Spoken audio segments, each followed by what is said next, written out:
ఉద్యోగులకు పెన్షన్స్కి స్వాగతం సుస్వాగతం. ప్రధాని మోదీ నేతృత్వంలోని మోదీ ప్రభుత్వం త్వరలో కేంద్ర ప్రభుత్వ ఉద్యోగులకు పెద్ద శుభవార్త అందించేందుకు సిద్ధమవుతుంది. ఫిబ్రవరి 1న కేంద్ర ప్రభుత్వం బడ్జెట్ను నిర్వహించనుందని, ఈ సమయంలో నిర్ణయం తీసుకుంటారని కూడా చెప్తున్నారు. ఇక 8వ వేతన సంఘం పెంపునకు ముందే కమిషన్ ఏర్పాటు చేయాలి. కొత్త సంవత్సరానికి వేతన సంఘం ఏర్పాటుకు చర్యలు తీసుకుంటున్నట్లు నివేదికలు చెప్తా ఉన్నాయి. దీనిపై కేంద్ర ప్రభుత్వ వర్గాల్లో జోరుగా చర్చ అయితే సాగుతా ఉంది. మరి కేంద్ర ప్రభుత్వ ఉద్యోగుల వేతన సవరణ కోసం ప్రతి 10 సంవత్సరాలకు ఒకసారి పే కమిషన్ ఏర్పాటు చేయడం కేంద్ర ప్రభుత్వం చాలా కాలంగా ఆనవాయితీగా వస్తుంది.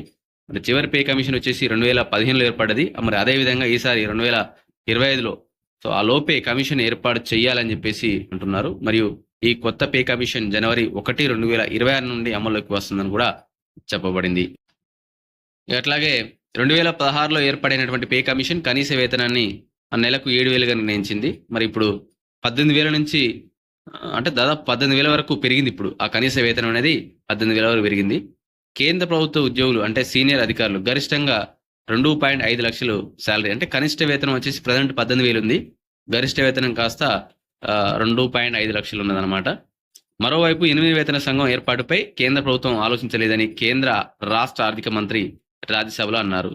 అయితే కేంద్ర బడ్జెట్ సందర్భంగా కేంద్ర ప్రభుత్వ ఉద్యోగుల కోసం మోడీ ప్రభుత్వం కీలక నిర్ణయం తీసుకుందని ఈ నివేదికలు అయితే సూచిస్తా ఉన్నాయి. ఉద్యోగ సంఘాలు కనీస వేతనం 18,000కు పెంచాయి. అయితే 26 నుంచి 30,000కు పెంచాలని వీళ్ళు డిమాండ్ చేస్తూ ఉన్నారు. ఎందుకంటే ద్రవ్యోల్బణం కానీ ఖర్చులు పెరిగినాయి, జీవనవ్యయం పెరిగింది కాబట్టి రకరకాల కారణాలు అయితే వాళ్ళు చెప్తా ఉన్నారు. అట్లాగే ప్రస్తుతం ఫిట్మెంట్ ఫ్యాక్టర్ 2.57గా ఉందని, దానిని 3.5 లేదా 3.8కు పెంచాలని డిమాండ్ కూడా ఉంది. జీతం సర్దుబాటుకు ఫిట్మెంట్ అనేది చాలా ముఖ్యమైన విషయం కాబట్టి అది పెంచాలంటున్నారు. ఫిబ్రవరిలో కేంద్ర ప్రభుత్వం బడ్జెట్ ప్రవేశపెడుతుందని, 8వ వేతన సంఘం ఏర్పాటుపై శుభవార్త చెప్తుందని అందరూ ఊహిస్తున్నారు. కేంద్ర కార్మిక సంఘం పట్టుదల కారణంగా 8వ వేతన సంఘం ఏర్పాటుకు బడ్జెట్లో నిధులు కేటాయించవచ్చని కూడా చెప్తా ఉన్నారు. ఫైనాన్స్ కమిషన్ కు కేంద్ర ఆర్థిక శాఖ కార్యదర్శి నేతృత్వం వహిస్తారు. కేంద్ర ప్రభుత్వం ఒత్తిడికి తలగ్గుతుందని కూడా చెప్తా ఉన్నారు. సో ఇది మనకు దీనికి సంబంధించిన సమాచారం. మొదటిసారిగా ఛానల్ చూసిన వాళ్ళు తప్పకుండా సబ్స్క్రైబ్ చేసుకుని లైక్ చేయండి, షేర్ చేయండి.